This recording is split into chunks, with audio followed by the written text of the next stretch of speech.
Hello, on se retrouve pour un nouveau point lecture et aujourd'hui je vais vous parler du roman Strange Pictures de Uketsu, publié aux éditions Seuil, que moi du coup j'ai en version e-book. J'aime déjà énormément la couverture, franchement que je trouve assez effrayante, avec cette femme sans visage et ses cheveux vert fluo, je trouve ça... Ouais, je la trouve vraiment belle, la couverture, simple mais efficace. Et j'avoue que la banderole, le thriller japonais phénomène aux 2 millions de lecteurs.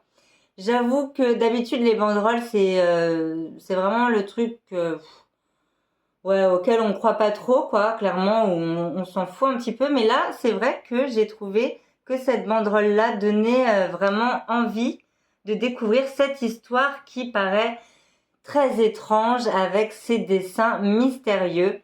Car dans cette histoire, on va être vraiment dans une histoire avec, du coup, comme le titre le dit, un Strange Pictures, avec des dessins vraiment effrayants qui apparaissent en fait dans tous les chapitres. Donc, le roman commence avec une psychologue qui va nous raconter en fait rapidement l'histoire d'une jeune fille et va nous montrer le dessin de cette jeune fille. Il faut savoir qu'on sait directement en fait que cette jeune fille a tué sa mère et avec ce dessin, elle va un petit peu raconter la psychologie du coup de cette jeune fille-là.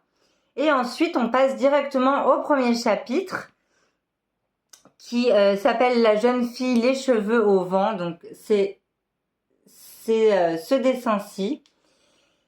Et donc, du coup, dans ce premier chapitre, on va découvrir deux étudiants qui vont tomber sur un blog, en fait, qui s'appelle Le Journal du Cœur, où un jeune homme qui s'appelle Ren raconte un petit peu ce qui se passe dans sa vie, etc., etc.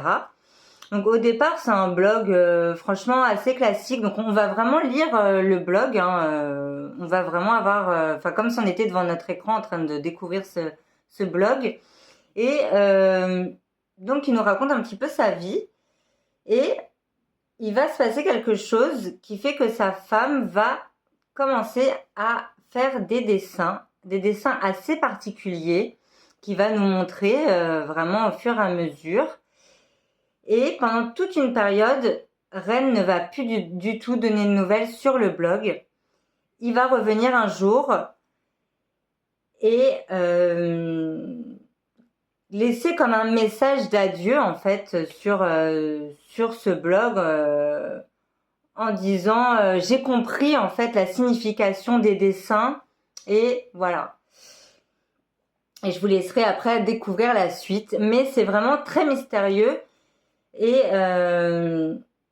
effectivement, on va découvrir la signification des dessins du coup du premier chapitre avec notamment ce dessin-là qui fait partie du premier chapitre. Et j'avoue que quand on découvre en fait la signification, j'ai vraiment eu... ouais, ça donne quand même la chair de poule, c'est assez effrayant. Et c'est tellement bien fait parce qu'on apprend vraiment des techniques en fait de dessin et on apprend vraiment des choses qui sont qui sont hyper mystérieuses et franchement j'ai trouvé ça génial. Vraiment j'ai adoré la révélation déjà du dessin du premier chapitre. Je me suis dit ah ouais franchement c'est vraiment génial. Et ensuite on enchaîne sur le deuxième chapitre qui s'appelle l'appartement brouillé. Et franchement, c'était aussi hyper bien. Donc là, on va avoir un autre dessin qui est pareil sur la première page du second chapitre. Et au fur et à mesure, on va décrypter un petit peu ce dessin avec l'histoire, etc., etc. Et après, il y a un troisième chapitre qui est le chapitre, on va dire, final. Il y a 3 chapitres à cette histoire. Mais franchement, c'est génial. Vraiment, c'était hyper prenant. C'était hyper fluide et c'est ça que j'aime beaucoup justement dans la littérature japonaise, c'est que en général c'est hyper fluide. Je me souviens que ça m'avait fait un peu pareil avec Kaigo Higashino. Je crois que c'était La Maison des Morts, je sais plus comment ça s'appelle. Mais je crois pas que c'était exactement ce titre-là, mais c'était génial aussi. Et c'était une écriture vraiment simple. Il n'y a pas de tournure de phrase pompeuse ou voilà, ça veut pas en faire 3 tonnes en fait. C'est vraiment dans la simplicité, mais c'est hyper efficace et c'est hyper prenant. On n'a qu'une envie, c'est d'avancer dans l'histoire et il y a ce côté toujours très mystérieux. Et franchement, j'adore pour ça les romans japonais. En fait, même les romans qui sont pas censés être mystérieux sont enfin, il y a toujours un petit côté un peu fantastique, je trouve. Donc même avec Chasse sur ordonnance que j'avais aussi chroniqué, mais il y a toujours un petit côté un peu fantastique, mystérieux et hyper prenant. Et ils arrivent toujours à faire recoller en fait toutes les pièces du puzzle. Et les révélations sont sont souvent géniales quoi. Donc franchement avec celui-ci ça a été pareil, une hyper bonne découverte. Je suis vraiment contente d'avoir lu Strange Pictures. Je crois pas qu'il y a d'autres romans de Uketsu. Je pense que c'est le premier qui a été traduit en français. Mais j'ai vu que il y avait un autre roman, je crois que c'était Strange House ou un truc comme ça.